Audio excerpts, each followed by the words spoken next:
Hello everyone, welcome to golden GK 21। तो friends, finally अगला set practice लेके आ चुका हूँ आप लोगों के बीच।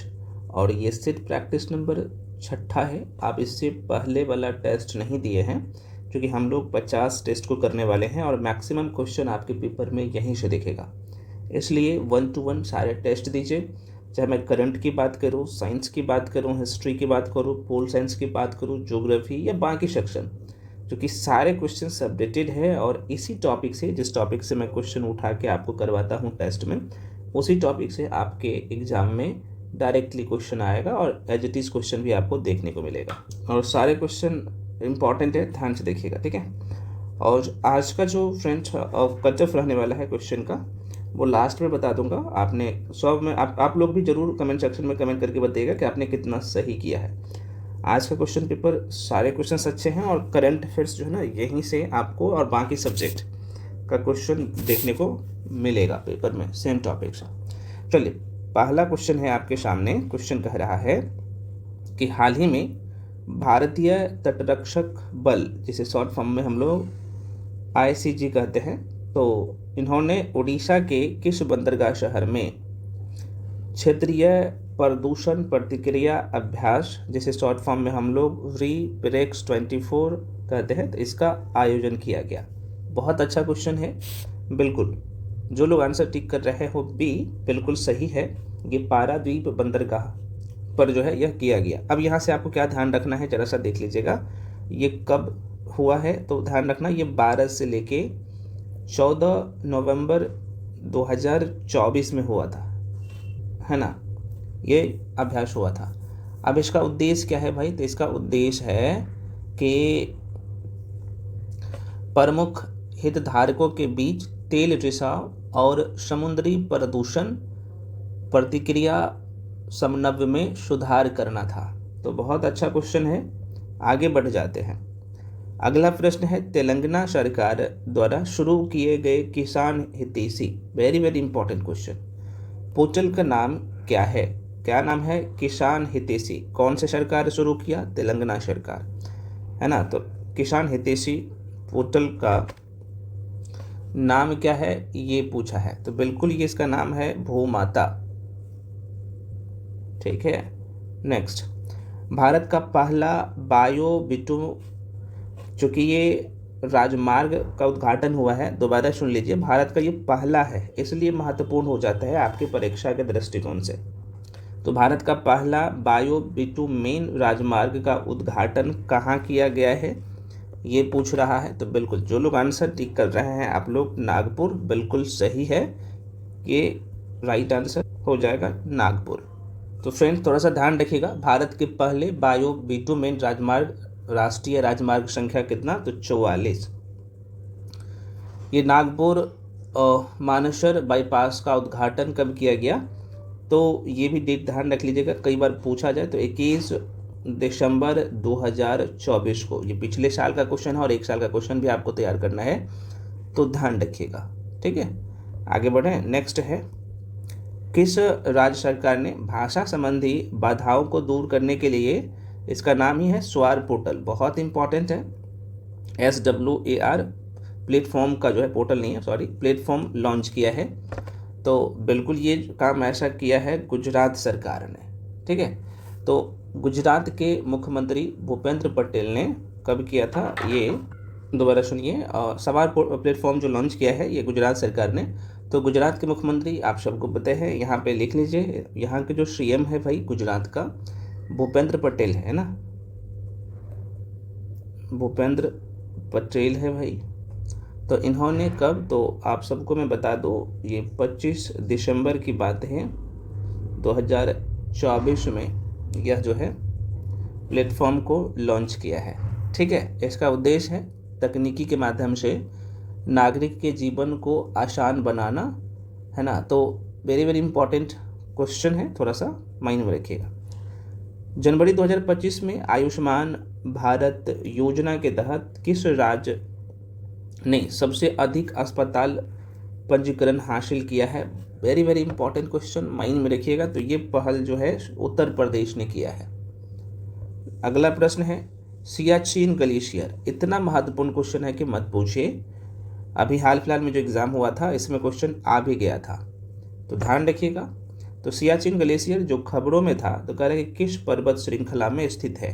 तो आपने इंडियन ज्योग्राफी में बहुत कायदे से पढ़ चुके हैं, तो कराकोरम श्रेणी का हिस्सा है ना, हम लोग पढ़ चुके हैं।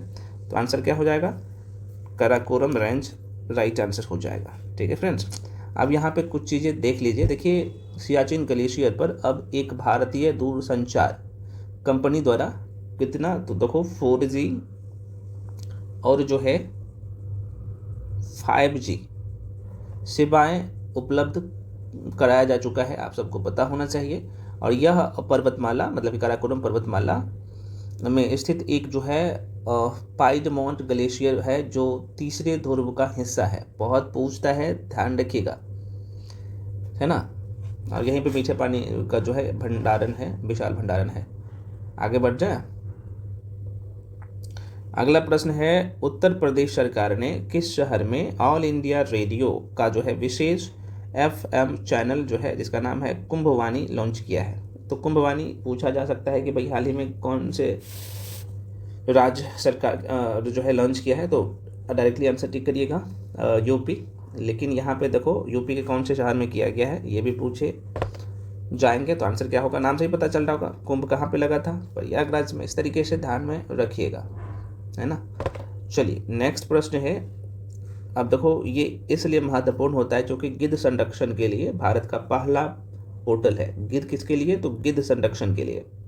तो प्रश्न पूछा जाएगा कि गिद्ध संरक्षण के लिए भारत का पहला पोर्टल कहाँ लॉन्च किया गया है। ठीक है, तो ये चूंकि पोर्टल है तब आंसर क्या हो जाएगा, असम हो जाएगा, है ना। असम हो जाएगा, माइंड में रखिएगा, पूर्वोत्तर राज्य असम में। ठीक, तो आंसर क्या होगा फ्रेंड्स, असम।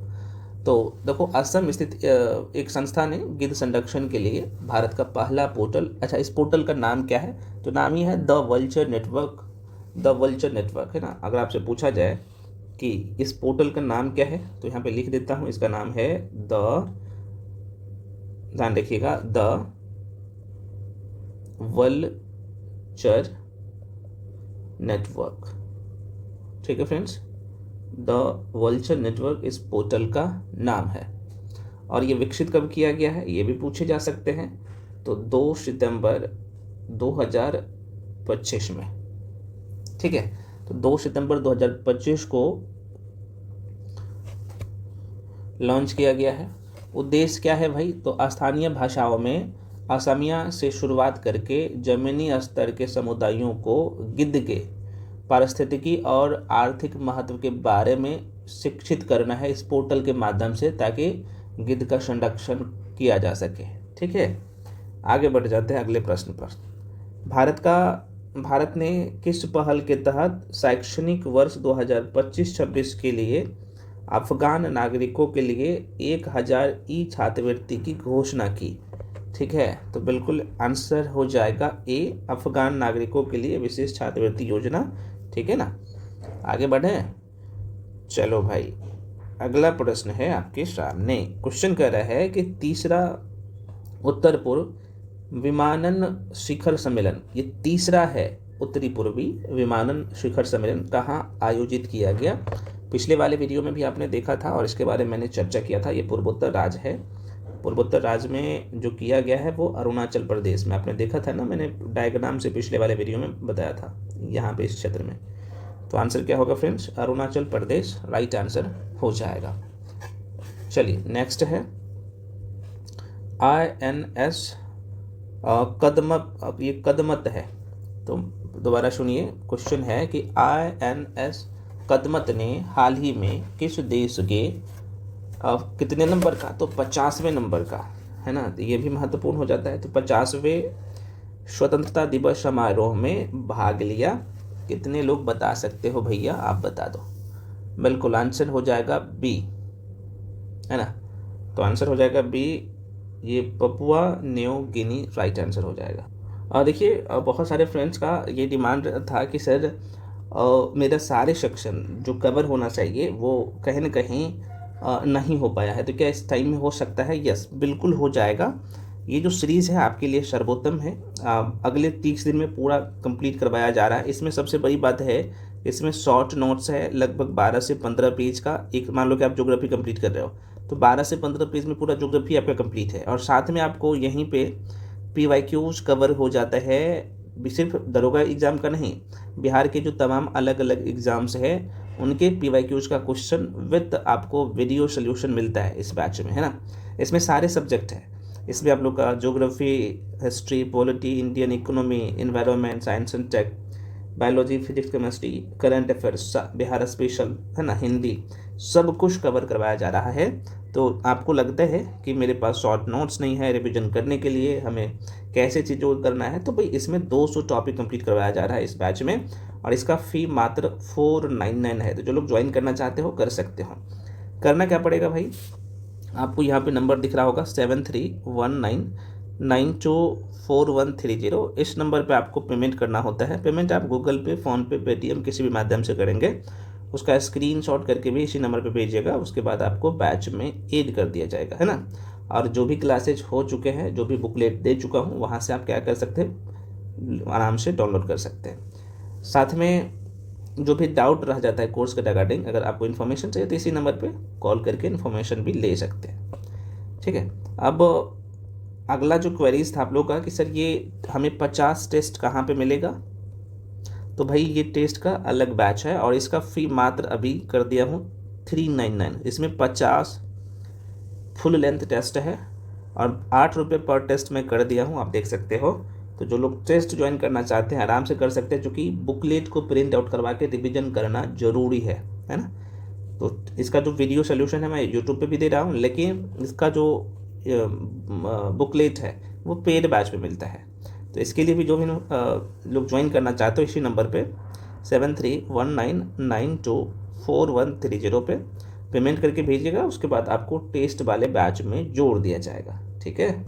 चलिए फ्रेंड्स, अगला प्रश्न है आप लोगों का कि सितंबर 2025 में जम्मू और कश्मीर के कुलगाम जिले, देखो ध्यान रखिएगा बहुत इंपॉर्टेंट है ना।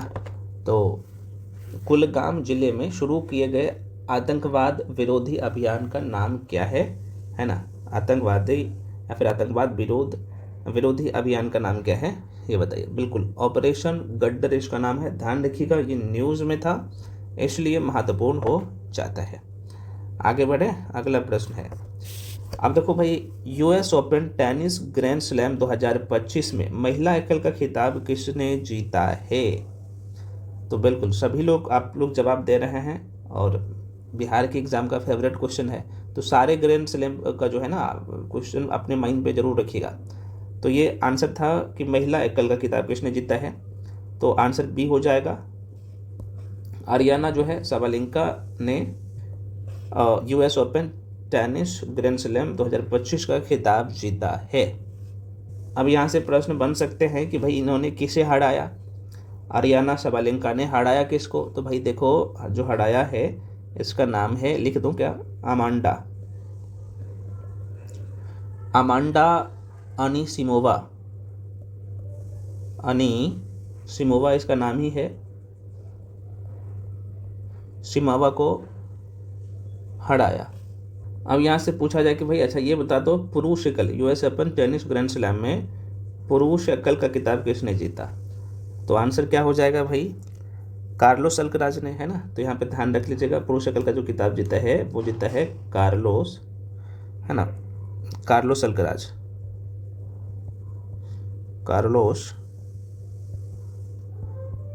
ने जीता। हराया किसको है, तो जैनिक सिनर को हराया है ना। तो ये सारे questions Australia open, US open, है ना, विंबलडन, आपको ध्यान रखना है ये सभी का सभी। आगे बढ़े, और आप टेस्ट कंटिन्यू दे रहे हैं, सारे टेस्ट दे रहे हैं, तो मुझे उम्मीद है कि पिछले वाले ग्रैंड स्लैम भी आपको याद होगा। चलिए अगला प्रश्न है मेरे भाई, भारत ने CAFA मध्य एशियाई फुटबॉल संघ, है ना, राष्ट्र कप 2025 में किस देश को हराकर कांस्य पदक जीता है, तो बिल्कुल आंसर हो जाएगा ओमान को हराया है, ठीक है। और यहाँ से पूछा जाए कि भाई बताओ कि मध्य एशियाई फुटबॉल संघ में स्वर्ण पदक किसने जीता है, तो ओमान ने जीता है, ठीक है। स्वर्ण पदक जीता है ओमान, है ना। नहीं, ओमान नहीं, माफ़ी चाहता हूँ, स्वर्ण पदक जीता है। ओमान में तो ये हुआ था। स्वर्ण पदक जीता है उज्बेकिस्तान, ध्यान रखिएगा, उज्बेकिस्तान। उज्बेकिस्तान ने स्वर्ण पदक जीता। रजत जीता है मेरे भाई, ईरान जीता है, ईरान। और कांस्य पदक भारत जीता है, ठीक ना। भारत की तरफ से कौन था? तो उदंत सिंह और गुरदीप, आप सबको पता होना चाहिए, बहुत इंपॉर्टेंट है, माइंड में रखिएगा। अगला प्रश्न है, नई दिल्ली में शुरू किए गए विश्व के पहले डिजिटल जनजातीय विश्वविद्यालय का नाम क्या है? चलिए, तो इसका नाम है आदि संस्कृति, राइट आंसर हो जाएगा आदि संस्कृति। मैं बार बार कह रहा हूँ, इसका जो डिटेल एक्सप्लेनेशन दिया हूँ, ये बुकलेट प्रिंट आउट जरूर करवाइएगा, बहुत मेहनत किया गया है। मैं थोड़ा सा चूँकि आप देख सकते हैं, जैसे अभी ये वाला जो क्वेश्चन आपको कर रहे हैं 14 नंबर का, डिटेल एक्सप्लेनेशन आपको यहाँ पे दिख जाएगा, तो ये प्रिंट आउट करवा के और बार बार रिवीजन करिएगा, है ना। इसको रिवीजन करना जरूरी है, क्योंकि जब तक आप नहीं डिटेल में पढ़ोगे, चाहे करंट अफेयर्स हो या बाकी सेक्शन हो, माइंड में नहीं रहेगा मेरे भाई, ठीक है। तो इसको प्रिंट आउट करवाइएगा, और वीडियो के थ्रू तो मैं करवा ही रहा हूँ, लेकिन आप इसका प्रिंट आउट करवा के मल्टीपल टाइम रिवीजन करना। और ये इस तरह का मॉक टेस्ट पूरा यूट्यूब पे खंगाल लेना, कहीं नहीं मिलेगा। आप मार्केट में बुक जाके ले लीजिएगा, नहीं मिलेगा, है ना। किसी बुक में इतना डिटेल एक्सप्लेनेशन के साथ सारे सेक्शन तो नहीं मिलेगा, ठीक है। और देखिए आप लोगों के लिए कितना मेहनत किया गया, इसलिए इसे प्रिंट आउट करवा के टेस्ट दीजिए और उसका सल्यूशन जरूर करिए, है ना। अगला प्रश्न है, ज्ञान भारतम अंतर्राष्ट्रीय सम्मेलन 2025 कहाँ आयोजित किया गया? तो जाहिर सी बात है, ये जो किया गया है नई दिल्ली में। प्रश्न पूछे जाते हैं, और ये कब किया गया है? तो देखो 11 सितंबर की बात है भाई, 2025 में इसका जो है उद्घाटन किया गया है ना। ये जो सम्मेलन हुआ है ज्ञान भारतम अंतर्राष्ट्रीय सम्मेलन, इसमें पांडुलिपि को संरक्षण के लिए पहल की गई है। बहुत पूछता है क्वेश्चन, ध्यान रखना। अगला प्रश्न है, सितंबर 2025 में नेपाल के अंतरिम प्रधानमंत्री, इसे तो एकदम पूरे तरीके से रट लीजिए, आपने नेपाल वाला हिंसा भी देखा होगा कुछ दिन पहले, है ना। तो प्रश्न पूछा है कि सितंबर 2025 में नेपाल के अंतरिम प्रधानमंत्री के रूप में किसने शपथ ली? रट लीजिएगा, इसका नाम है सुशीला कार्की। ये इज द राइट आंसर हो जाएगा, सुशीला कार्की ने लिया। आपको मैं बता दूं, थोड़ा सा माइंड में रखिएगा कि नेपाल के पूर्व मुख्यमंत्री, मुख्य न्यायाधीश, माफ़ी चाहता हूँ, दोबारा सुनिए। और नेपाल की पूर्व जो है मुख्य न्यायाधीश सुशीला कार्की ने अंतरिम प्रधानमंत्री के रूप में शपथ ली। बड़े पैमाने पर जो है विरोध प्रदर्शन के कारण पूर्व प्रधानमंत्री, जिनका नाम था आपको पता है केपी शर्मा ओली, केपी शर्मा, है ना, ओली को इस्तीफा देना पड़ा था, है ना। और 73 वर्षीय, इनका एज लगभग 73 साल की है। 73 वर्षीय कार्की ने, सुशीला कार्की ने, ये पूर्व मुख्य न्यायाधीश रह चुकी हैं। तो और सबसे बड़ी बात है कि ये 73 वर्षीय कार्की नेपाल की पहली महिला मुख्य न्यायाधीश है, जो कि 16-17 में थी, जो कि भ्रष्टाचार के प्रति अपनी शून्य सहिष्णुता नीति के लिए जानी जाती है। बहुत इंपॉर्टेंट है, वैसे नहीं उसको बनाया गया है। तो ये अभी शपथ ली है, ठीक है। तो आगे बढ़े। नेपाल में बड़े पैमाने पर भ्रष्टाचार के लेकर प्रदर्शन हुआ था, आगजनी भी हुई थी, आपने देखा होगा। अगला प्रश्न है, भारत में किस दिन को हिंदी दिवस के रूप में मनाया जाता है? बहुत अच्छा क्वेश्चन है। तो आप सबको पता है कि प्रत्येक साल 14 सितंबर का डेट ध्यान है ना, तो 14 सितंबर को मनाया जाता है। चलिए नेक्स्ट प्रश्न है फ्रेंड्स, राष्ट्रीय मखाना बोर्ड किस राज्य में शुरू किया गया है? तो बिहार में किया गया है, आपने देखा होगा। तो प्रधानमंत्री नरेंद्र मोदी ने बिहार के पूर्णिया में राष्ट्रीय मखाना बोर्ड का शुभारंभ किया। कौन से जिला में? पूर्णिया जिला में। आपको पता होगा पूर्णिया जो है, पूर्णिया जिला की बात कर लो, कहाँ पे है? तो ये पूर्वोत्तर बिहार में है। यहाँ पे आप देखेंगे तो वो पश्चिम बंगाल के साथ अपना जो है, यहाँ पे पूर्णिया है और पश्चिम बंगाल के साथ अपना सीमा साझा करता है। तो यहीं पे मखाना बोर्ड का, मतलब राष्ट्रीय मखाना बोर्ड का शुभारंभ किया, पीएम मोदी के द्वारा किया गया, ठीक है ना। तो इसलिए महत्वपूर्ण हो जाता है। 2022 में मिथिला मखाना को जीआई टैग भी मिला था, आप सबको पता ही है ना। चलिए आगे बढ़े। अगला प्रश्न है कि वर्तमान में सक्रिय बॉर्डर विंग होम गार्ड वाला जो है एकमात्र राज्य कौन सा है? क्या मैं बोल रहा हूँ विंग होम गार्ड वाला? तो बिल्कुल ये राजस्थान है भाई, ध्यान रखना। कौन सा भारतीय राज्य भारत कौन से भारतीय राज्य 8वें भारत अंतर्राष्ट्रीय चाय सम्मेलन 2025 का मेजबान है भाई? पिछले बार भी आपने क्वेश्चन किया था पिछले टेस्ट में, ये तो केरल हो जाएगा, राइट आंसर केरल। और आप सबको मैं बता दूं, United planters association of southern India, जिसे शॉर्ट फॉर्म में हम लोग क्या कहते हैं, UPASI, है ना। और टी बोर्ड इंडिया ने कब, तो ये 18 से लेके 20 सितंबर की बात है 2025 तक जो है केरल के कोचीन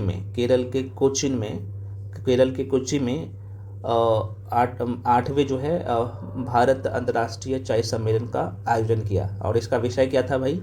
तो इसका जो थीम था, भविष्य के लिए चाय पारिस्थितिकी तंत्र का नवाचार है, इस बार का थीम था, माइंड में रखिएगा थोड़ा सा। आगे बढ़ते हैं अगले प्रश्न। अगला क्वेश्चन है जिरकोन एक जो है दोबारा सुनिए, क्वेश्चन है कि जिरकैम एक जो है स्क्रैम जेट संचालित हाइपरसोनिक क्रूज मिसाइल है, जिसका नाम क्या है? जिरकोन ध्यान रखिएगा बस। तो ये क्या है? ये स्क्रैम जेट स्वचालित हाइपरसोनिक क्रूज मिसाइल है, जिसे किस देश द्वारा विकसित किया गया? बहुत अच्छा क्वेश्चन है। तो ये रशिया के द्वारा विकसित किया गया है, ध्यान रखना। विश्व रोगी सुरक्षा दिवस किस दिन मनाया जाता है भाई? तो इस साल 2025 में 17 सितंबर को मनाया गया है, ध्यान रखिए। रक्षा मंत्री द्वारा उद्घाटन किए गए राष्ट्रीय सम्मेलन मंथन 2025 का केंद्रीय विषय क्या है? तो जाहिर सी बात है, आत्मनिर्भर के लिए राजनीतिक रोडमैप @2047। ये क्वेश्चन इतना इंपॉर्टेंट है कि मत पूछिए, है ना। @2047 हो जाएगा, ये भी ध्यान रखना, @ कर लीजिएगा, @2047। अगला प्रश्न है भाई, ये 5वां विश्व टीक सम्मेलन है WTC 2025 कहाँ आयोजित किया गया? तो यह भी केरल में किया गया, ध्यान रखिएगा, ये 17 सितंबर को किया गया था। नेक्स्ट क्वेश्चन है कि हाल ही में समाचार में छाए ये स्लैप है SLAPP मुकदमों में या फिर मुकदमों के निशाने पर कौन कौन से समूह है? तो पत्रकार है, गैर जो है सरकारी संगठन है, शोधकर्ता और मानवाधिकार रक्षक, ये सब है इसमें। तो आंसर हो जाएगा डी।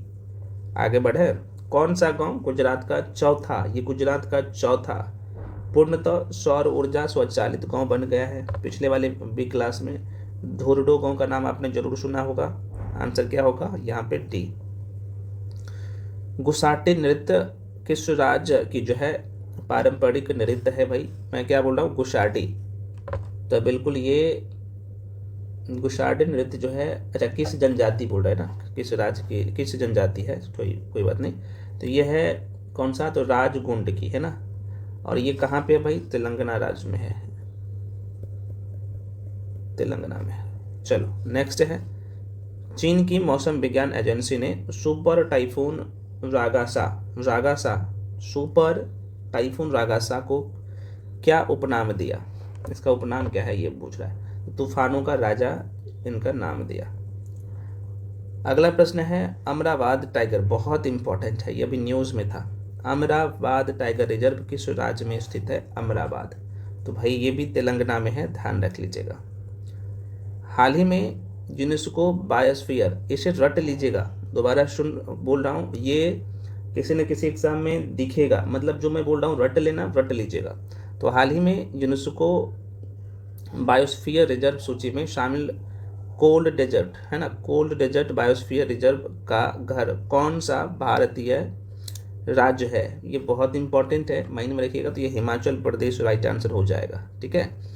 तो फ्रेंड्स, हिमाचल प्रदेश स्थित शीत मरुस्थल जैव मंडल आरक्षित क्षेत्र को यूनेस्को द्वारा विश्व जैव मंडल आरक्षित क्षेत्र नेटवर्क में शामिल किया गया है, ठीक है। तो प्रश्न पूछे जाएंगे, माइंड में रखिएगा। अब ये क्या है भाई, देख लो, नरोरा परमाणु रिएक्टर भारत के किस राज्य में है। आपने अगर इन्वायरमेंट का मैं मास्टर वीडियो दिया हूँ, लगभग 2 घंटा का वीडियो है, लगभग 2 घंटा का है, और इंडियन ज्योग्राफी का ये लगभग 3.5 घंटा का वीडियो है। नहीं देखे हैं तो ये दोनों वीडियो जाके देख लीजिएगा, इसके बाहर क्वेश्चन नहीं जाएगा, है ना। और सारे क्वेश्चन ये सब करवा दे हूँ डिटेल एक्सप्लेनेशन के साथ, यूट्यूब पे फ्री में वीडियो पड़ा हुआ है। इसलिए मैं कह रहा हूँ कि ये जो सीरीज़ आपके लिए लेके आया हूँ सर्वोत्तम है। तो इसका जो है, जाहिर सी बात है, नरोरा परमाणु रिएक्टर जो है ये कहाँ पे है भाई, तो उत्तर प्रदेश में है। अच्छा, यहाँ से और क्या क्वेश्चन पूछे जा सकते हैं अगर ज़्यादा टफ करेगा तो देखना, थोड़ा सा ध्यान रखिएगा। तो इस यंत्र में 2 रिएक्टर है, प्रत्येक एक जो है दबायुक्त भारी पानी रिएक्टर है जो 220 मेगावाट बिजली का उत्पादन करने में सक्षम है। और इन दोनों रिएक्टरों को एक जो है 1991 में जनवरी 1991 में और दूसरा जुलाई 1992 में इसका स्थापना किया गया था। ये प्रक्रिया शुरू हो गया था यहाँ पे। अगला प्रश्न है, Nathpa झांकड़ी hydel power project Bharat के किस राज्य में है स्थित है, ये पूछ रहा है। तो आप सबको पता ही है, नाथपा झाकड़ी या झाकड़ा कहाँ पे है भाई, हिमाचल प्रदेश में। मैंने बोला था ना इसके बारे में।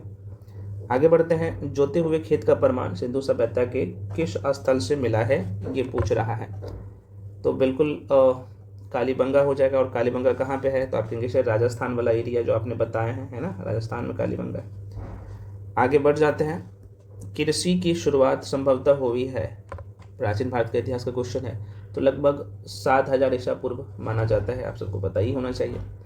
आगे बढ़े, प्राचीन भारत में पालागल बहुत इंपॉर्टेंट है। पालागल क्या था, कितने लोग बता सकते हैं मेरे भाई? बिल्कुल, ये संदेश वाहक था। पालागल संदेश वाहक राइट आंसर हो जाएगा। प्राचीन भारत में पालागल संदेश वाहक को कहता था या फिर कहते थे।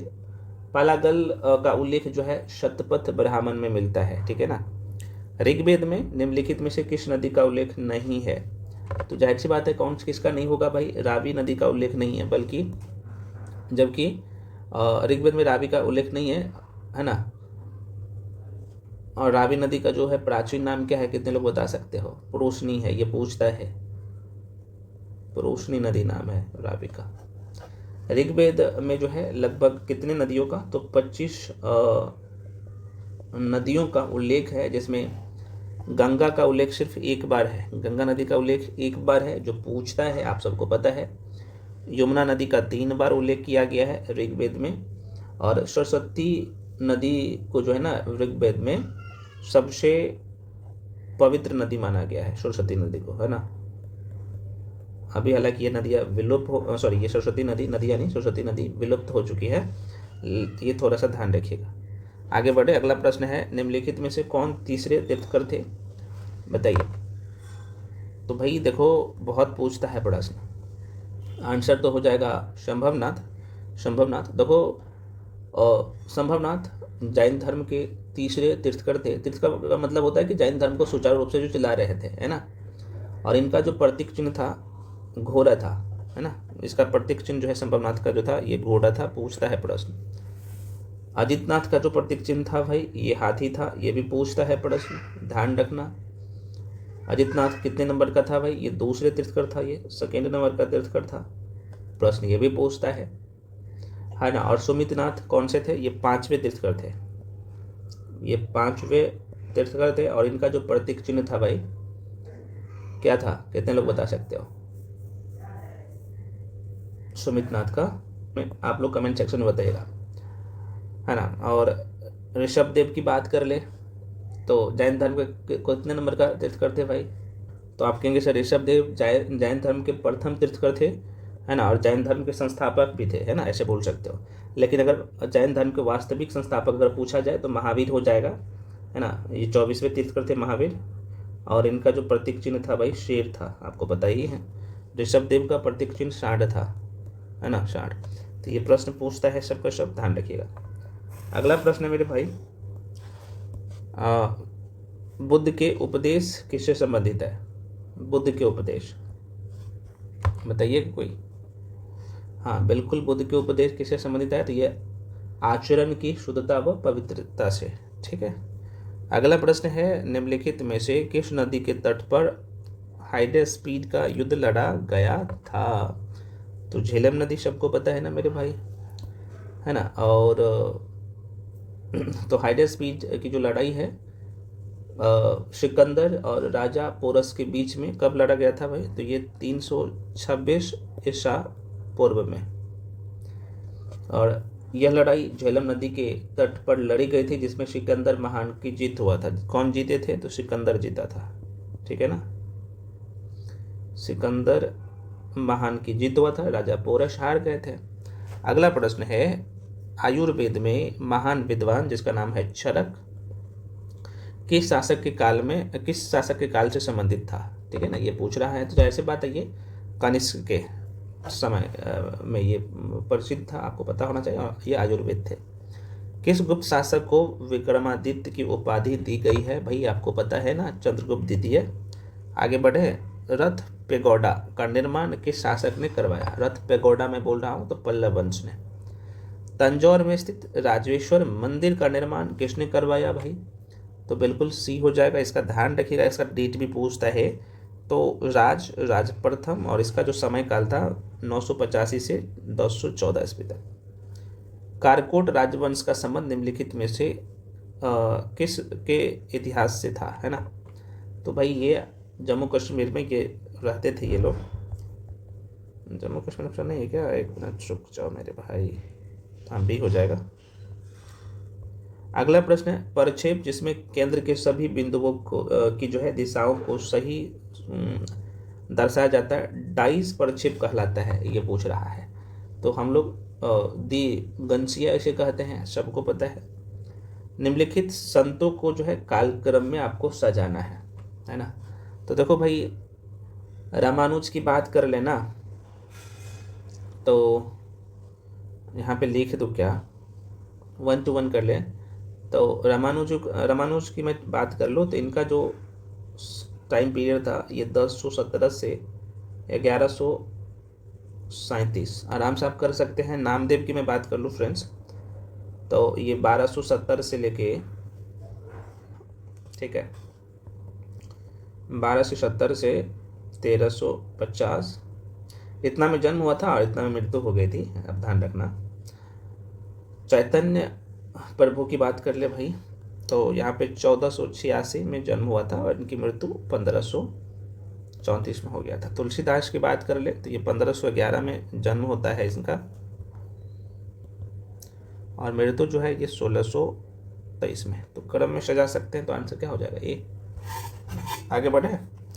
अगला प्रश्न है, निम्नलिखित में से कौन चंगेज खां का समकालीन था? बहुत अच्छा क्वेश्चन है। तो सुल्तान शमसुद्दीन इल्तुतमिश का नाम आपने जरूर सुना होगा, इल्तुतमिश हो जाएगा। नालंदा विश्वविद्यालय का वैभव किसके हाथों में जो है किसके हाथों नष्ट हुआ था? आप सबको इसका आंसर पता है, बख्तियार खिलजी ने। बख्तियार खिलजी ने नालंदा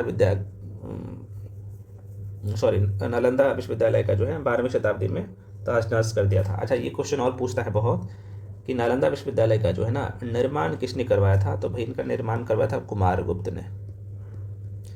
कुमारगुप्त गुप्त शासक था। कब करवाया था? ये 427 ईस्वी में करवाया था। आगे बढ़ते हैं। निकोलो कोंटी नामक इटावली यात्री किसके शासनकाल में भारत आया था? तो ये देव राय प्रथम के शासनकाल में आया था। अगला क्वेश्चन है, हजरत निजामुद्दीन औलिया की जो दरगाह है बहुत पूछे जाते हैं, कहाँ स्थित है ये पूछ रहा है। तो आप सबको पता है यह दिल्ली में है। यहाँ पे ऑप्शन जो आप देख पा रहे हैं, राइट आंसर दिल्ली हो जाएगा फ्रेंड्स। हजरत निजामुद्दीन औलिया की दरगाह दिल्ली में स्थित है। हजरत निजामुद्दीन चिश्ती संप्रदाय के चौथे संत थे, आप सबको पता होना चाहिए। और इन्होंने 7 सुल्तानों का शासन देखा था।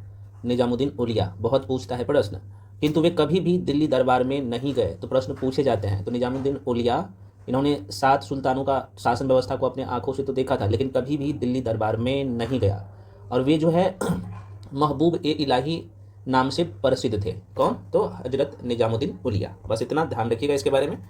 नेक्स्ट है, मुगलों और मेवाड़ के बीच संधि कब हुई थी और किस कारण हुआ था? तो पहले तो ये ध्यान रखना कि ये संधि हुआ था 1615 ईस्वी में, ठीक है। अब ये क्वेश्चन बहुत ही ज़्यादा दिलचस्प है। हुआ ये था, जब जहांगीर ने बादशाह बना तो उसके बाद क्या होता है कि ये आप सबको पता है कि 1605 ईस्वी की बात है। तो जब जहांगीर बादशाह बनता है तो बादशाह बनने के बाद आसफ खां, परवेज, मान सिंह, अब्दुल खां, कई सारे लोगों को एक एक करके मेवाड़ अभियान पर भेजा, लेकिन सफलता बिल्कुल नहीं मिली। फिर ये होता है कि 1613 ईस्वी में स्वयं जहांगीर जो है ना वो खुद से मेवाड़ जाकर कई महीना तक जो है ना क्या किया, घेरा डाला, किंतु उसके बाद भी उन्हें सफलता नहीं मिली। फिर बाद में होता यह है कि खुर्रम को मेवाड़ अभियान के सेनापति बनाकर वापस लौट आया, और ये जो खुर्रम है तो खुर्रम ने मेवाड़ के शासक जिसका नाम था राणा अमर सिंह, ध्यान रखना ये नाम, इसका नाम था राणा अमर सिंह, इसका नाम था, से संधि किया। और आप सबको पता है कि फरवरी की बात है, फरवरी 1615 ईस्वी में राणा अमर सिंह ने जहांगीर की अधीनता को स्वीकार कर लिया था। ये बहुत अच्छा क्वेश्चन था, माइंड में रखिएगा। अगला प्रश्न है, मुगल काल का पतन शुरू होता है कब से? तो सबको पता है आधुनिक काल से। उत्तरवर्ती मुगल काल जो पढ़ते हैं, औरंगजेब का जैसे ही मृत्यु होता है 1707 में, उसके बाद बहुत कायदे से मैं पढ़ाया हूँ यार, है ना। अगला क्वेश्चन है, चगताई तुर्क, अच्छा क्वेश्चन है। चगताई तुर्क शासन भारत में किस नाम से जाना जाता है? तो मुगल के नाम से। देखो ये चगताई वंश जो है ना, ये चंगेज खां के द्वितीय पुत्र चगताई के नाम पर जो है ना, लगभग 13वीं-14वीं शताब्दी के मध्य में मंगोल शासक का एक वंश था। और चगताई तुर्क शासक भारत में मुगल नाम से जाना जाता है। ध्यान रखना ये क्वेश्चन हर जगह नहीं मिलेगा, मैं करवा रहा हूँ। जिसकी शुरुआत बाबर ने किया, और बाबर अपने पिता की ओर से तैमूर और माता की ओर से चंगेज खां के वंशज था। इस प्रकार बाबर जो है चगताई तुर्क था, जिसने भारत में मुगल वंश का नींव डाली। तो चगताई कौन था अगर पूछा जाए तो आप कहेंगे चंगेज खां के जो है ना दूसरा जो पुत्र था ना, इसका नाम ही था चगताई। लिख देता हूँ, चंगेज खां का दूसरा पुत्र था, इसका नाम था चगताई, ठीक है। और किससे संबंधित है? तो मुगल वंश से संबंधित है, अभी आपने देख लिया है ना। चलिए आगे बढ़ जाते हैं। और देखो मैं बार बार कर रहा हूँ, ये जो सेट प्रैक्टिस है इसका प्रिंट आउट करवा लेना दोस्त, प्रिंट आउट करवा के बार बार रिवीजन कर लेना, क्योंकि इसका जो डिटेल एक्सप्लेनेशन है ना बहुत इंपॉर्टेंट है। अगला क्वेश्चन है कि फ्रांस में आतंक का राज किसके शासनकाल को कहते हैं? बहुत पूछता है मेरे भाई, वर्ल्ड हिस्ट्री से दरोगा में क्वेश्चन आता है ना। हाँ बिल्कुल, जो लोग सी तक कर रहे हैं ना, इसका नाम है रॉब्सपियर। रॉब्सपियर राइट आंसर हो जाएगा। गुटनिरपेक्ष आंदोलन की स्थापना से कौन नहीं जुड़ा था, ये पूछ रहा है। तो बेनजीर भुट्टे इसका नाम था भाई, बेनजीर भुट्टो ने नहीं जुड़ा था। देखो गुटनिरपेक्ष आंदोलन का गठन शीत युद्ध के दौरान नए आजाद हुए देशों को सोवियत संघ और संयुक्त राज्य से अलग रहकर अपने हितों की पूर्ति के लिए स्वयं रहने के लिए किया गया था। इसका पहला सम्मेलन जो हुआ था, ये पूछ देता है 1961 ईस्वी में, 1961 ईस्वी में बेलग्रेड में आयोजित किया गया था। और इस आंदोलन के संस्थापक सदस्य जो है जवाहरलाल नेहरू, सही सुन रहे हो, जोसेफ ब्रोज तिंडो, जमाल अब्देल नासिर, कुछ अलग अलग नाम है, वो सब था। और इसका उद्देश्य क्या था कि सार्वभौमिक परमाणु निरस्त्रीकरण को बढ़ावा देना था। तो प्रश्न पूछता है, ध्यान रखिए। अगला प्रश्न है 1789 ईस्वी में जो है फ्रेंच क्रांति का महान योद्धा कौन था? फ्रेंच क्रांति का, फ्रांसीसी क्रांति का ऐसे बोल सकते हो, फ्रांस क्रांति बोलिए, फ्रेंच क्रांति बोलिए, है ना। तो बिल्कुल है ना, है ना, बोनापार्ट हो जाएगा, Napoleon Bonaparte is the right answer. देखिए फ्रेंच या फ्रांसीसी क्रांति 1789 ईस्वी में हुआ था, और जिसका कुल नेतृत्व जो है ना किसके हाथों में था? तो नेपोलियन बोनापार्ट इसका नाम था। जबकि एक व्यक्ति और था, हिटलर जो है ना, उसका पूरा नाम था एडोल्फ हिटलर, जर्मनी के तानाशाह था। प्रश्न पूछे जाते हैं, ध्यान रखिएगा। चलो आगे बढ़े। अगला क्वेश्चन है, स्वतंत्रता या मृत्यु का जो है नारा किसके द्वारा दिया गया? तो बिल्कुल अमेरिका की सेना के द्वारा जो है ये नारा दिया गया था, आंसर हो जाएगा बी।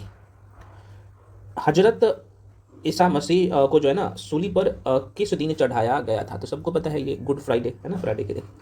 नेक्स्ट है 1809 ईस्वी में फारसी में गिफ्ट टू मोनोथेस्ट किसने लिखा फारसी भाषा में मेरे भाई? तो राजाराम मोहन राय आंसर हो जाएगा, क्योंकि फारसी में गिफ्ट टू मोनोथेस्ट किसने लिखा? राजाराम मोहन राय, है ना। और देखो भाई यह ना बात है 1809 की, तो गिफ्ट टू मोनोथेस्ट पुस्तक 1809 ईस्वी में राजाराम मोहन राय द्वारा लिखी गई थी। यह फारसी में लिखी गई थी और इसका बंगाली में भी अनुवाद किया गया था, ठीक है ना, तो ध्यान रखिएगा। भारत एक खोज पुस्तक जो है अहमदनगर किला जेल में कारावास के दौरान लिखी गई थी। तो भारत एक खोज के लेखक कौन थे? हाँ बिल्कुल जवाहरलाल नेहरू राइट आंसर हो जाएगा। देखिए भारत एक खोज पुस्तक के लेखक जवाहरलाल नेहरू है, और इसकी रचना जो किया गया था, ये डेट भी अगर पूछा जाए तो ध्यान ही रख लीजिएगा, क्या दिक्कत है। 1944 ईस्वी की बात है, जब जवाहरलाल नेहरू अहमदनगर जेल में था, तो उसी समय यह पुस्तक लिखा गया, उनके द्वारा लिखी गई थी पुस्तक। और इसका विषय जो था भारत का इतिहास, संस्कृति, राजनीतिक और धर्म पर आधारित ये पुस्तक था। तो सीधे तौर पे कह सकते हैं कि भाई संपूर्ण भारत पे इन्होंने चर्चा किया था। दीनबंधु सार्वजनिक सभा की स्थापना किसके द्वारा की गई थी? तो ज्योतिबा फुले के द्वारा, ये बताने की जरूरत है, आंसर हो जाएगा डी। अब यहाँ से और क्वेश्चन पूछता है कि दीनबंधु सार्वजनिक सभा की स्थापना कब किया गया था? तो ये 1884 की बात है भाई। तो 1884 में ज्योतिबा राव फुले ने की थी। ज्योतिबा राव फुले एक सामाजिक कार्यकर्ता, विचारक, जाति प्रथा विरोधी, समाज सुधारक और महाराष्ट्र के लेखक भी थे। और इन्होंने वर्ष 1873 में सत्य शोधक समाज का, है ना, प्रश्न पूछे जाते हैं, तो इन्होंने ही जो है कब, तो 1873 ईस्वी में, ध्यान रखिएगा, सत्य शोधक, है ना, सत्य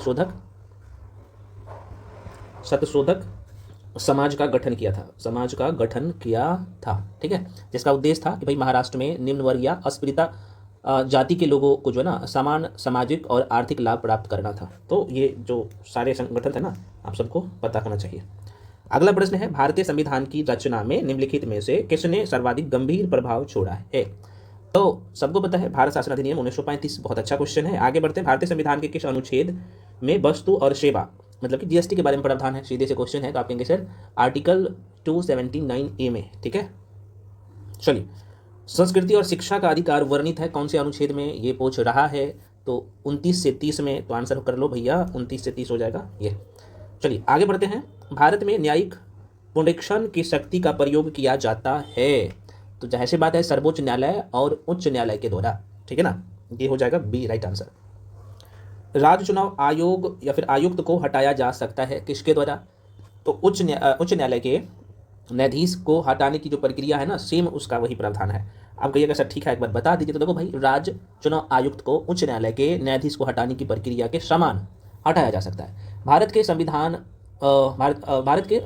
के 73वें और 74वें संशोधन में यह प्रावधान किया गया है कि भाई इसका जो गठन होगा चुनाव आयोग का, उसके बारे में बात करता है। उसके बाद संविधान के जो है अनुच्छेद 243 ट और 243 य के अंतर्गत त्रिस्तरीय पंचायत और नगर निकायों का निर्वाचन नियमावली तैयार करना, इनका ये सब काम है, ये थोड़ा सा ध्यान रख लीजिएगा। अगला प्रश्न है, भारत में चुनाव की सबसे छोटी इकाई क्या है भाई? तो ग्राम पंचायत है ना। चलो नेक्स्ट है, गांव स्तर पर पंचायत के अध्यक्ष कौन होता है?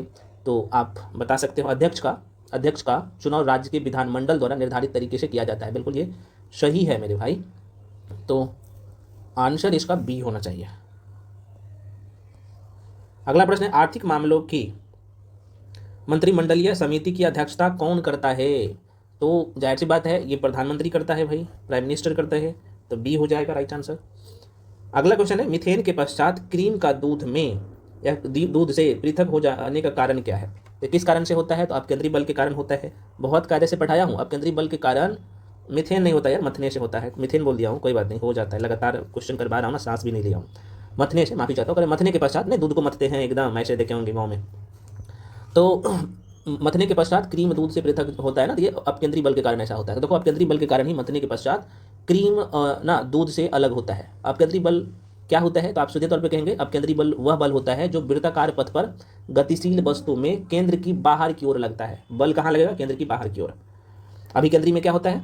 तो केंद्र बल लगता है केंद्र की तरफ, ठीक है ना, इसका जस्ट अपोजिट होता है।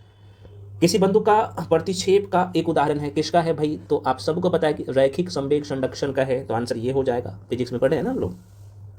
लोहे की तीली से भरी हुई एक नाव तालाब के पानी में तैर रही है, जब लोहे की तीली को हटा दिया जाए तब स्तर कार्य के पानी का क्या होगा? तो भैया घट जाएगा, है ना। अगला गुरुत्वाकर्षण चैप्टर है, ये सब हम लोग कंप्लीट कर लिए। वायु में ध्वनि तरंगे विचरण करती है, चलती है कैसे? कि जब वायु में रहता है ना ध्वनि, तो केवल अनुदैर्ध्य तरंग के रूप में गमन करती है। अधिक अपवर्तनांक वाला माध्यम है भाई कौन सा? तो दूसरे माध्यम की अपेक्षा प्रकाशित सघन हो जाएगा, ये राइट आंसर कर लो। आगे बढ़े, अगला क्वेश्चन है कि पसीना में सामान्यतः उपस्थित खनिज लवण होता है। पसीना जब आप गर्मी के मौसम में, आजकल तो बहुत कम गर्मी का, तो उसमें सोडियम क्लोराइड होता है, बहुत पूछता है। तो पसीना मुख्य रूप से जल से होता है। इसमें खनिज, यूरिया, सोडियम क्लोराइड, खनिज भी होता है, यूरिया भी होता है, सोडियम क्लोराइड होता है, ये सब तत्व पाए जाते हैं। इसमें सोडियम क्लोराइड सामान्यतः उपस्थित रहता है, ठीक है। कपड़ों पर जंग के धब्बे को किसके द्वारा हटाया जा सकता है? तो ऑक्जेलिक एसिड किस में पाया जाता है? सेब में पाया जाता है। अब देखो यहाँ से प्रश्न पूछे जाते हैं, ऑक्जेलिक एसिड एक जो है ना डाइकार्बोसिलिक एसिड है, डाइकार्बोसिलिक एसिड है, जिसका रासायनिक सूत्र होता है, पूछता है जरा सा देख लीजिए। इसका सूत्र होता है C2H2O4 होता है, रट लीजिएगा, प्रश्न आता है, ठीक ना। चलो आगे बढ़े। जलीय विलयन में क्षार धातुओं की ये है अपापचयक सामर्थ्य का सही क्रम है। तो भैया बहुत अच्छा क्वेश्चन, आंसर क्या हो जाएगा इसका? बी हो जाएगा, क्योंकि इसमें लिथियम जो होता है ना, लिथियम यहाँ जो Li देख रहे हो, लिथियम सबसे ज़्यादा जलीय विलयन में सभी क्षार धातु में लिथियम सबसे प्रबल अपचायक होता है ना। तो यहाँ से प्रश्न पूछता है घुमा फिरा के। चलिए आगे बढ़ जाते हैं। अगला प्रश्न है कि हीरा और ग्रेफाइट है भाई, क्या है हीरा और ग्रेफाइट? तो जाहिर सी बात है कार्बन के अपरूप है ना। अच्छा यहाँ पे हीरा और ग्रेफाइट में थोड़ा सा देख लीजिए। देखो हीरा कठोर होता है जबकि ग्रेफाइट मुलायम होता है, मुलायम और चिकना होता है ग्रेफाइट। हीरा विद्युत का कुचालक होता है, मतलब कि विद्युत का गुड कंडक्टर नहीं है हीरा, लेकिन जबकि ग्रेफाइट विद्युत का सुचालक होता है, गुड कंडक्टर होता है। तो बहुत प्रश्न घुमा फिरा के पूछता है दोनों में। जल जिसमें कैल्शियम अथवा मैग्नीशियम घुलनशील लवण होता है क्या कहलाता है? उसे हम लोग क्या कहते हैं? तो अब कठोर जल कहते हैं। बहुत पूछता है ऐसे क्वेश्चन। वर्गीकरण के दिनांक पद्धति की अवधारणा किसने दी, बता सकते हैं ना? तो बिल्कुल आंसर ए हो जाएगा यहाँ पे, केरोलस लीनियस हो जाएगा, लीनियस ने, आपको पता होना चाहिए। रुधिर वाहिका जो एकल इंडो, बहुत इंपॉर्टेंट है, इंडोथीलियम अस्तर से निर्मित होता है वह क्या कहलाता है? तो भाई ये केशिकाएं कहलाता है। तो भाई रुधिर वाहिका जो एकल इंडोथीलियम अस्तर से निर्मित होता है ये केशिका होता है, कैपिलरीज। आप देखेंगे तो एकदम छोटे छोटे एकदम एकदम ऐसे ऐसे होता है। मान लो कि ये सेल है तो इसमें कैपिलरी एकदम बहुत पतला पतला होता है, और ये सबसे इसका होता है फॉर्मेशन। तो कैपिलरी कहाँ पे है भाई? कोशिका नहीं है ये, केशिका है, कैपिलरी है, ठीक है। बायोलॉजी में पढ़ चुके बहुत अच्छे से। दो अस्थियां आपस में एक दूसरे से जो है किससे जुड़ी होती है? तो डेफिनेटली आंसर डी हो जाएगा, है ना।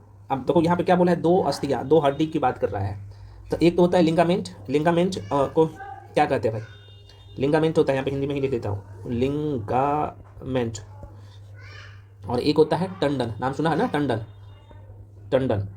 तो टंडन क्या करता है? ये हड्डी को मांसपेशी से जोड़ता है, लेकिन लिंगामेंट का काम क्या है भाई? हड्डी को हड्डी से जोड़ता है। तो बहुत पूछता है, जैसे लिंगामेंट को हिंदी में कहते हैं स्नायु, प्रश्न पूछता है। तो दो उपास्थियों मतलब दो हड्डी आपस में एक दूसरे से जो जुड़े रहते हैं ना, वो लिंगामेंट के कारण, है ना। ध्यान रखिएगा, प्रश्न पूछता है। कंडरा, कंडरा जो जिसे हम लोग टंडन कहते हैं ना, तो कंडरा का काम क्या है? टंडन का काम क्या है? मांसपेशियों को हड्डी से जोड़ता है। तो टंडन, और यहाँ पे देखो ये कंडरा या टंडन कहते हैं, टंडन इंग्लिश में कहते हैं, हिंदी में इसे कंडरा कहते हैं। टंडन लिख दो क्या, इसे कहते हैं कंडरा। कैसे होगा भाई? कंडरा। तो यहाँ पे लिख लो, ऐसे होगा कंडरा। ऐसे भी लिख सकते हो, कंडरा ऐसे भी लिख सकते हो, लेकिन ये सही है। तो जैसे टंडन कहते हैं तो ये हड्डी को मांसपेशी से जोड़ता है, और लिंगामेंट जिसे स्नायु कहते हैं हिंदी में, ये हड्डी को हड्डी से जोड़ता है। बस आज के बाद गलत नहीं होगा, मैं उम्मीद करता हूँ। और आप लोग क्या करिए, सारे टेस्ट को 1 to 1 दीजिए। जिस क्वेश्चन को डिटेल में चर्चा कर लूँगा तो आगे आएगा तो उसमें डिटेल में चर्चा नहीं करूँगा, है ना, क्योंकि वहाँ पे 2 पॉइंट बता के निकल जाऊँगा। इसलिए मैं कह रहा हूँ कि सारे टॉपिक को दो, सारे टेस्ट को दो आप। अगला क्वेश्चन है, किसे विज्ञान का महाद्वीप, देखो बहुत अच्छा क्वेश्चन है, किसे विज्ञान का महाद्वीप कहा जाता है भाई? तो अंटार्कटिका को, है ना। ध्यान रखिएगा क्यों कहा जाता है। देखो अंटार्कटिका महाद्वीप विज्ञान का महाद्वीप कहा जाता है। अंटार्कटिका पृथ्वी का दक्षिणतम, कहाँ पे? दक्षिणतम है ना, दक्षिणतम भाग में स्थित है, जिसमें दक्षिणी ध्रुव अंतर्निहित है, और यह दक्षिणी गोलार्ध में अवस्थित है, आपको पता है। अंटार्कटिका महाद्वीप पृथ्वी का 5वां सबसे बड़ा महाद्वीप है, और अंटार्कटिका महाद्वीप में मैं बात कर लूँ तो 98% भाग किससे? बर्फ से। थोड़ा सा दिखा दूँ क्या? देखो मैं थोड़ा सा डायग्राम, मान लो कि ये है उत्तरी अमेरिका, है ना, और इसके नीचे जैसे आओगे तो यहाँ पे आपको दक्षिणी अमेरिका दिख जाएगा। उसके बाद यहाँ पे मैं थोड़ा सा दिखा देता हूँ, ये है एशिया, ये है यूरोप, और यहीं पे है अफ्रीका महाद्वीप, यहीं पे ऑस्ट्रेलिया है, और यहाँ पे है नीचे में अंटार्कटिका महाद्वीप। तो ये 98% भाग इसका बर्फ से ढका हुआ है, ठीक है ना। तो प्रश्न पूछता है, इसलिए मैं कह रहा हूँ कि सारे एक दूसरे से देखो, ये उत्तरी अमेरिका हो गया, ये दक्षिणी अमेरिका महाद्वीप, ये एशिया हो गया, ये एशिया हो गया, ये यूरोप हो गया, ये अफ्रीका हो गया, और ये ऑस्ट्रेलिया हो गया, और ये अंटार्कटिका महाद्वीप हो गया। तो लोकेशन आपको पता होना चाहिए। मैपिंग में आपको ज्योग्राफी पढ़ाया हूँ तो एकदम डुबा के पढ़ाया हूँ, आप लोग सभी समझदार हो। अगला प्रश्न, विश्व का सबसे गहरा महासागर कौन सा है? विश्व के सबसे गहरा तो हिंद महासागर है भाई, सबको पता है। कितने हैं? लगभग 4000 है ना मीटर ये गहरा है, ठीक है। अच्छा एक प्रश्न और पूछा जाता है, तो मेरियाना गर्त इसी का हिस्सा है। प्रशांत महासागर विश्व का सबसे बड़ा महासागर और गहरा महासागर है। इसकी औसतन गहराई जो लगभग है 4000 मीटर है, 4000 मीटर। पश्चिमी प्रशांत महासागर में स्थिति मेरियाना गर्त इसका सबसे गहरा हिस्सा है। और चैलेंजर द्वीप आप सबको पता है ना, चैलेंजर द्वीप विश्व का सबसे गहरा बिंदु है चैलेंजर द्वीप। चलो आगे बढ़ जाते हैं। अगला प्रश्न है, उत्तरी तथा उत्तरी पश्चिमी भारत में चलने वाली गर्म शुष्क हवाएं क्या कहता है? तो इसे हम लोग लू के नाम से जानते हैं। और जब लू के नाम से जानेंगे तो वहाँ का टेम्परेचर कितना होगा, 45 से 50 डिग्री सेल्सियस, जो कि इन्होंने बोल दिया कि उत्तर पश्चिमी और उत्तरी भारत में चलने वाले, तो ध्यान रखिएगा, है ना। कौन कौन से राज्य में चलता है, तो ये इसका मेन हिस्सा तो राजस्थान तो है ही, रेगिस्तान वाला एरिया तो है ही, और मई जून के महीने में देखने को मिलता है। बिहार के कुछ हिस्सों में भी देखने को मिलता है ना, दिल्ली वाले क्षेत्र में भी मिलता है। तो बोल दिया है जगह का नाम भी। नियाग्रा जलप्रपात किस नदी पर है मेरे भाई? तो बिल्कुल जो लोग सेंट लॉरेंस टिक कर रहे हो बिल्कुल सही है, क्योंकि नियाग्रा जलप्रपात सेंट लॉरेंस नदी पर है। और यह जलप्रपात कहाँ पे? तो कनाडा के एंटोरियो एवं अमेरिका के जो है ना न्यूयॉर्क राज्य सीमा पर स्थित है नियाग्रा जलप्रपात। तो बहुत पूछता है, ध्यान रखिएगा। जागरोस जागरोस जागरोस पर्वत स्थित है भाई, तो ये ईरान में स्थित है, क्योंकि जागरोस पर्वत ईरान में स्थित है और यह इराक एवं दक्षिण पूर्वी तुर्की के मध्य स्थित पर्वत श्रृंखला है। हमारी अर्थव्यवस्था किस प्रकार की है? सबको पता है, मिश्रित अर्थव्यवस्था है भारत की। राष्ट्रीय आय का मतलब क्या है? लो, तो आप कहिएगा उत्पादन के साधन से आय, ये राष्ट्रीय आय है। डी करोड़ टिक। निम्नलिखित मूल्यों में सरकार फसलों के समर्थन में कौन से मूल्य की घोषणा करती है? तो एमएसपी की सबको पता है ना, मिनिमम, मैक्सिमम नहीं, मिनिमम सपोर्ट प्राइस, है ना, मतलब कि न्यूनतम समर्थन मूल्य। भारत की राष्ट्रीय आय का मुख्य स्रोत क्या है? तो आप कहेंगे भाई भारत की राष्ट्रीय आय का मुख्य स्रोत सेवा क्षेत्र है। तृतीय क्षेत्र सेवा क्षेत्र होता है, तो ऑप्शन में तो है ही नहीं, तो देख लो डी हो जाएगा आंसर, जो कि लगभग 50% हिस्सा भारतीय अर्थव्यवस्था में है सेवा क्षेत्र का, तो मुख्य स्रोत तो सेवा क्षेत्र होगा ना, सेवा क्षेत्र ऑप्शन में था नहीं। प्रश्न है कि राष्ट्रीय एकता परिषद का गठन जो है ना कब किया गया था? तो भाई 1961 में किया गया था। किसके द्वारा? उस समय प्रधानमंत्री थे जवाहरलाल नेहरू, ठीक, 1961 में किया गया था। यह एक जो है सलाहकारी निकाय था और इसका अध्यक्ष प्रधानमंत्री होता था, राष्ट्रीय एकता परिषद का। अगला प्रश्न है, 7वीं एवं 8वीं पंचवर्षीय योजना के कुल व्यय में सार्वजनिक क्षेत्र की तुलना में निजी क्षेत्र में, प्राइवेट सेक्टर का हिस्सा कितना था? तो भाई ये कम था, बस इतना ध्यान रखना। अगला क्वेश्चन है, 10वीं पंचवर्षीय योजना प्रारंभ किया गया था, सबको पता है ना, 2002 में प्रारंभ हुआ था। रिजर्व बैंक ऑफ इंडिया के प्रथम भारतीय, मैं क्या बोल रहा हूँ, प्रथम भारतीय गवर्नर कौन थे बताओ? तो बिल्कुल आंसर हो जाएगा सीडी देशमुख, का नाम सभी लोग जानते हो। तो मैं आपको बता दूं, देखो आरबीआई की स्थापना 1 अप्रैल है, 7 मंथ समझ लीजिएगा, 1935 ईस्वी में हुआ था। पहले इसका नाम क्या था भाई? तो रिजर्व बैंक ऑफ इंडिया, तो ये 1934 एक्ट के तहत इसमें हुआ था। पहले इसका नाम क्या था, कितने लोग बता सकते हैं?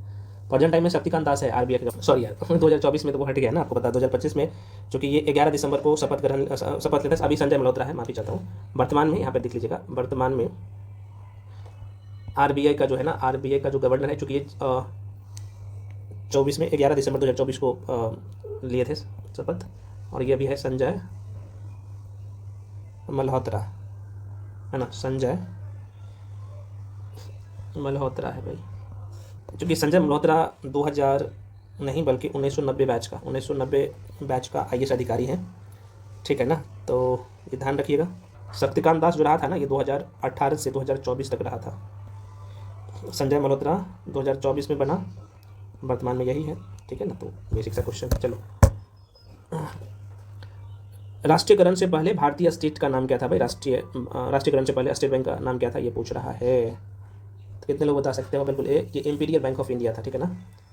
1 जुलाई 1955 में, ये थोड़ा सा ध्यान रखना, तो 1 जुलाई 1955 ईस्वी में इसका नाम बदलकर स्टेट बैंक ऑफ इंडिया किया गया। रुपये की तुलना में निम्नलिखित में से किस मुद्रा का मूल्य सबसे अधिक है? जो ऑप्शन में है उसके हिसाब से आपको टिक करना है, तो बिल्कुल पाउंड हो जाएगा, ठीक है ना, क्योंकि 1 पाउंड में बराबर होता है, 1 पाउंड में लगभग 95.49 रुपया के बराबर है। उसके बाद $1 की बात कर ले, अभी जो ऑप्शन में है वो अभी 84 रुपये के आसपास में, वो बढ़ते घटते रहता है। अगला क्वेश्चन है आपके सामने, जयप्रकाश पुल जेपी सेतु निम्नलिखित में से किस नदी पर है? गंगा नदी पर है। 2011 जनगणना के अनुसार बिहार में महिला की साक्षरता प्रतिशत भाई कितना है, ये बोल रहा है। महिला का पूछा है, तो 51.5%, ठीक है ना। तो ये ध्यान रखना। मिलते हैं अगले वीडियो में। और आप लोग अगर इस टेस्ट में जनरल से हो भाई, अगर आपने 65 से 67 के बीच में है तो ये गुड स्कोर है निगेटिव काट के। अगर आप ओबीसी या ईडब्ल्यूएस से है तो आप भी 63 के आसपास में आपको रहना है। ईबीसी भी 63 के आसपास में, शायद 60 से कम किसी का नहीं होना चाहिए अगर फाइनल सिलेक्शन लेना है तो। समझ रहे हैं ना। तो आप लोग कमेंट सेक्शन में बताइएगा कि आप लोगों का क्या स्कोर रहा है। झूठ मत बताइएगा। और जो लोग जिनको लगता है कि मेरा कोई भी सेक्शन वीक है, चाहे history, pol science, geography, eco, science, current affairs, तो भाई आप आके जुड़ के पढ़ सकते हैं। आपके बीच में क्विक रिविजन सीरीज लेके आया हूँ, उसको ज्वाइन कर सकते हो। जो भी इन्फॉर्मेशन चाहिए आप नंबर पे, यहाँ पे नंबर दिया हूँ 7319924130 पे कॉल करके इन्फॉर्मेशन ले सकते हैं। मिलते हैं फ्रेंड्स अगले टेस्ट में। देखो इसका जो डिटेल एक्सप्लेनेशन ये जो है ना, इसमें इसे प्रिंट आउट करवा लीजिएगा, ठीक है ना सभी लोग, और मल्टीपल टाइम रिवीजन कर लीजिएगा। मैक्सिमम क्वेश्चन एग्जाम हॉल में आपको यहीं से दिखेगा, इसी टॉपिक से एज इट इज दिखेगा। इसका एक्सप्लेनेशन इतने अच्छे तरीके से कर दिया गया ना, आपका करंट अफेयर सारे सेक्शन बहुत अच्छा हो जाएगा। चलिए तो मिलते हैं अगले वीडियो में। जो भी डाउट या कंफ्यूजन है आप लोग कमेंट सेक्शन में कमेंट जरूर करिएगा, और सभी लोग टेलीग्राम पे जाकर जुड़ जाइए, ठीक है फ्रेंड्स।